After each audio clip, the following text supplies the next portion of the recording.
Hello sir, welcome worth yards. Sir మనకు ఇక్కడ ఒక 2.5 ఎకరాలు బిట్ వచ్చిందండి. 2 ఎకరాలు ఒక రైతుది, ఇంకో 20 గుంట వేరే రైతుది, మొత్తం కలిపి 2.5 ఎకరాలు వస్తుంది సార్. ఇది 20 గుంట.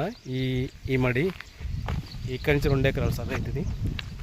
ఈ గ్రీన్ మడి కింది మడి అక్కడి నుంచి మొత్తం దీని వెనకాల మొత్తం స్క్వేర్గానే ఉంటుంది సార్. కొంచెం ఒక రైట్ సైడ్ ఒక చిన్నగా తిరిగి ఉంటుంది. 2.5 ఎకరాలు టోటల్. మనకు 2 ఎకరాలు అంటే 2 ఎకరాలు, 2.5 ఎకరాలు అంటే 2.5 తీసుకోవచ్చు. మనకు ఈ పొలానికి 2 బోర్లు ఉంటాయండి.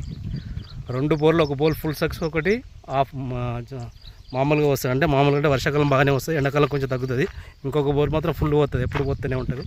వాటర్ మాత్రం ఫుల్ ఉన్నాయండి. మనకి ఇది నియర్ బై ఐటీ హబ్ దగ్గర ఉందండి. ఇది అది కనపడేది ఐటీ హబ్ ఏనండి. నాగులబండి అంటాం, ఐటీ హబ్ అంటాము. మనకు కలెక్టర్ ఆఫీస్ నుంచి రోడ్ ఉంటుంది దీనికి. ఈ రోడ్లో రోడ్ లేదు. ఇక్కడ మధ్యన ఇక్కడ మనకు 1/2 కిలోమీటర్లో బీటీ రోడ్ ఉంటుంది, కానీ మనకి ఇట్లా వే లేదండి ఇక్కడ. ఇది మన కలెక్టర్ ఆఫీస్ నుంచి రోడ్డు ఒక 2 కిలోమీటర్ డిస్టెన్స్లో ఉంటుంది. మనకు 45 లక్షల ఎకరం లాగా చెప్తున్నాడు. స్మాల్ తగ్గే అవకాశం ఉంటుంది. బిట్టు మాత్రం బాగుంటుంది. ఇది సిద్దిపేట మండలం అండి, సిద్దిపేట అర్బన్ మండలంలో. ఈ దర్గా కిందికి వస్తుందండి.